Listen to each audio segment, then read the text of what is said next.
ఓం సదాశివసమారంభాం వ్యాసశంకరమధ్యమాం అస్మదాచార్యపర్యంతాం వందే గురు పరంపరాం. జ్యోతిష్ శాస్త్రాన్ని భావితరాల వారికి ప్రసాదించిన ఋషుల యొక్క పాదపద్మాలకి నమస్కారం చేసుకుంటూ, అలాగే నాకు ఈ జ్యోతిష విద్యను నేర్పిన గురువర్యులు జ్యోతిష బ్రహ్మ కీర్తిశేషులు శ్రీ ఏరంకి సూర్యనారాయణమూర్తి గారు, సూర్య శ్రీ దైవజ్ఞ గారి యొక్క పాదపద్మాలకి నమస్కారం చేసుకుంటూ, ఓం శ్రీ మహాగణాధిపతి నమః, శ్రీ గురుభ్యో నమః, హరి ఓం.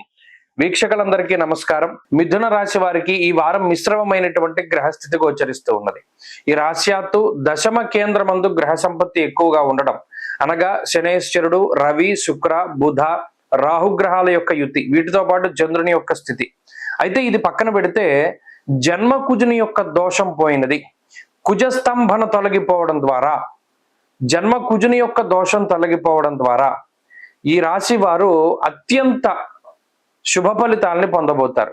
కారణం ఏంటి అంటే, ఇప్పటి వరకు కూడా, అంటే ఇది ఇప్పుడు కాదు, గత సంవత్సరం ఆగస్టు దగ్గర నుండి ఉన్నటువంటి పరిస్థితులను పరిశీలన చేస్తే మిథున రాశి వారు కుజస్తంభన ద్వారా చాలా ఇబ్బందులు ఎదుర్కొన్నారు. జ్వరం, ఖడ్గవ్రణం చేయవ, భార్య, బంధు విరోధ కృత్ అన్నది శాస్త్రం. బంధువులతోటి విరోధాలు, జీవిత భాగస్వామితోటి విరోధాలు, అలాగే శరీర అనారోగ్య సమస్యలు, దెబ్బలు తగలడం, యాక్సిడెంట్లు అవ్వడం, ఇలా అనేక రకాలైనటువంటి సమస్యలను దాటగలుగుతున్నారు. ఈ జన్మకుజుని యొక్క దోషం ఈ వారంతో తొలగిపోయినది, ఇది ఒక మంచి విషయం. రెండో విషయం ఏంటి అంటే, దశమంలో రాహు, చంద్రుడు, రవి, ఈ మూడు గ్రహాలు యోగించడం. ఈ యోగించడం ద్వారా ఏమవుతుంది, ఉద్యోగ పరంగా లేదా మీరు చేస్తూ, అంటే మీరు ఏదైతే ఉపాధిగా ఉన్నారో, ఉపాధి చేస్తూ ఉన్నారో, ఏదైనా ఒక పని చేసి డబ్బు సంపాదించుకుంటూ ఉన్నవారు, చిన్న చిన్న వర్కర్ల నుండి పెద్ద పెద్ద ఉద్యోగస్తుల వరకు ఉద్యోగ పరంగా ఎదుర్కొంటూ ఉన్నటువంటి సమస్యల్ని అధిగమించడానికి కూడా ఈ వారంలో అవకాశాలు ఉన్నాయి. అయితే ప్రత్యేకించి కుటుంబ సభ్యులతోటి ఎక్కువ సమయాన్ని గడపలేకపోతారు. అంటే కుటుంబానికి దూరంగా ఉండడం, ఎక్కువ సమయాన్ని పని చేస్తూనే గడపవలసినటువంటి పరిస్థితులు ఈ రాశి వారికి ఎక్కువగా ఏర్పడుతూ ఉన్నాయి. అంతేకాకుండా కొన్ని సందర్భాల్లో కుటుంబానికి సంబంధించి ముఖ్యమైనటువంటి ఫంక్షన్స్ కూడా వెళ్ళలేకపోవడం కూడా ఒకంత మానసికమైనటువంటి బాధని కలగజేస్తూ ఉంటుంది.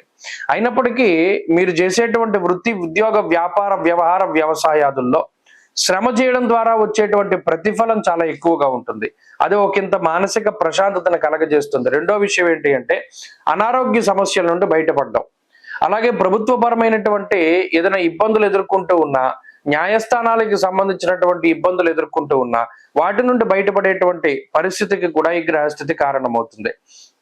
అంతేకాక భూ సంబంధమైనటువంటి లావాదేవీల్లో చిక్కులు ఎదుర్కొనేటువంటి వారు వాటి నుండి బయటపడడానికి, భూముల అమ్మకాలు, కొనుగోలు, ఇళ్ళ అమ్మకాలు, కొనుగోలు, అటువంటివన్నీ కూడా చాలా తొందరగా జరగడానికి కూడా ఈ వారంలో అవకాశం ఉంటుంది. కాబట్టి అన్ని విధాలుగా ఇది మిశ్రమమైనటువంటి వారం. మిథున రాశి వారు ఈ వారంలో మరింత అనుకూలమైనటువంటి ఫలితాలని సాధించడానికి ఈ దక్షిణామూర్తి యొక్క ఆరాధన చేస్తూ ఉండడం చెప్పదగినటువంటి సూచన. ఈ వారంలో కలిసి వచ్చేటువంటి రోజు ఆదివారంగా చెప్పవచ్చును. అదృష్ట సంఖ్య 9, అదృష్ట వర్ణము లేత ఎరుపు రంగు.